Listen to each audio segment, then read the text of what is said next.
Good morning, students. In today's video, we are going to start a new chapter, chapter number 9, Heat, Standard 7, Science. Introduction. Can you imagine how cold the earth would be if there were no sun? The sun is the earth's main source of heat. Only a little of sun's heat reaches the earth. However, it is enough for the life to exist on the earth. Other sources of heat are fire and electric heater. In this video, we are going to study about heat and its measurement. Objectives. At the end of this lesson, you will be able to identify hot, cold and warm bodies, define heat as transfer of energy, differentiate between heat and temperature, and you are going to learn about the clinical and laboratory thermometers. The sun, the burning fuel, electricity and mechanical equipments are the sources of heat. Let us perform an experiment. We keep tin or aluminium sheet out of the sun and touch it after some time. Now again place the same aluminium or tin sheet inside the house. Touch the sheet after some time. In the first case we feel hot and in the second case we feel cold. Let us prove with another experiment that sun gives heat. Now students, use a magnifying glass to focus the sun's heat on a piece of paper. At the position where the sunlight is focused, the paper becomes hot and slowly it starts to turn brown and slowly turns into a flame. Thus, the heat from the sun makes the paper burn. Man can generate heat by burning wood, coal and gas. Wood, coal and gas are called as fuels. Fuels burn in machines to make them move. The motor car runs by burning fuel and an aeroplane flies by burning fuel. Electricity also gives heat. Man uses electricity to cook the food and to make the machine work. Heat can also be produced by rubbing two things together. This is by doing mechanical work. Rub the palms of your hands together. Now what do you feel? You will feel that it is hot. The ancient man has generated fire by rubbing two stones.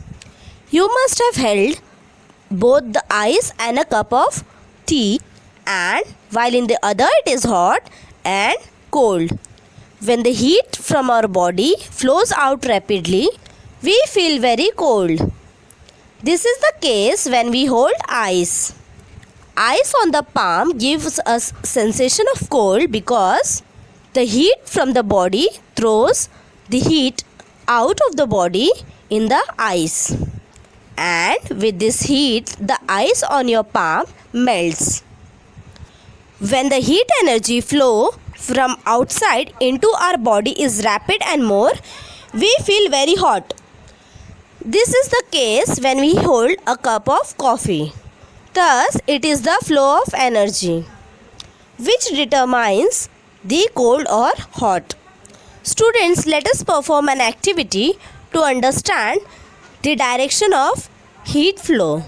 We place a hot milk in a dish of cold water, and after some time the milk becomes cold and the water gets warm, and at one moment both the milk and the water comes to the same temperature. Direction of flow of heat is from hot to cold. Now let us understand the concept of temperature. Temperature is the measurement of hotness or coldness of an object. We say that water from the fridge is cold and milk is hot. How much cold is water? Is it cooler than ice? How much hot is milk? Is it hotter than boiling water? Obviously, to check this, we need a proper measurement. Coldness and hotness of our body. A hot body is at higher temperature than a cold body. When a substance is heated, its temperature rises, and on cooling, the temperature comes down. Degree of hotness or coldness of a body is called as temperature. Now students, this table shows the difference between heat and temperature. Heat is a form of energy, whereas temperature is a measure of heat energy level. Heat energy raises the temperature of a body, but temperature decides the direction of flow of heat. Heat flows from a body at higher temperature to the body at lower temperature. Heat is measured in joules, whereas temperature is measured in degree Celsius or Kelvin. Now we know about the temperature. Now let us look at the device which measures the temperature. It is called as thermometer. The most common use of a thermometer is to measure our body temperature, and such thermometer is called as clinical thermometer. A clinical thermometer is made up of a long, narrow glass tube. It has a bulb at one end which is filled with a mercury. A clinical thermometer reads the temperature between 95 degrees Fahrenheit to 107.6 degrees Fahrenheit. The normal temperature of a human body is 98.6 degrees Fahrenheit. The clinical thermometer is also known as doctor's thermometer. We should take some precautions while reading a clinical thermometer. Thermometer should be washed before or after use, preferably with an antiseptic solution. Check whether the mercury level should be below 95 degrees Fahrenheit. Handle the thermometer with care. If it hits against some hard object, it can break. Do not hold the thermometer while the bulb through reading it. Let us now discuss about laboratory thermometer.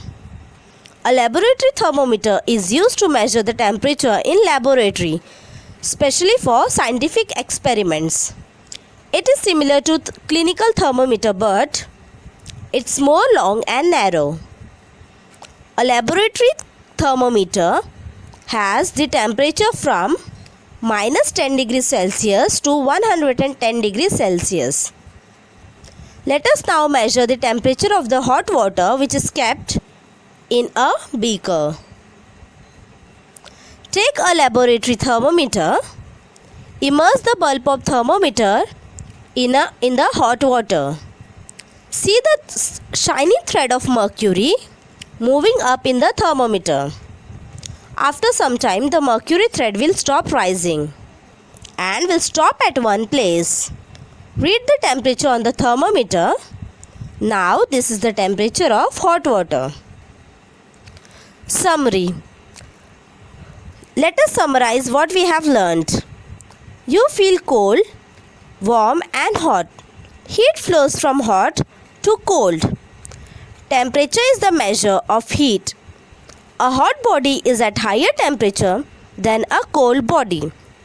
Thermometer is used to measure the degree of heat in a body.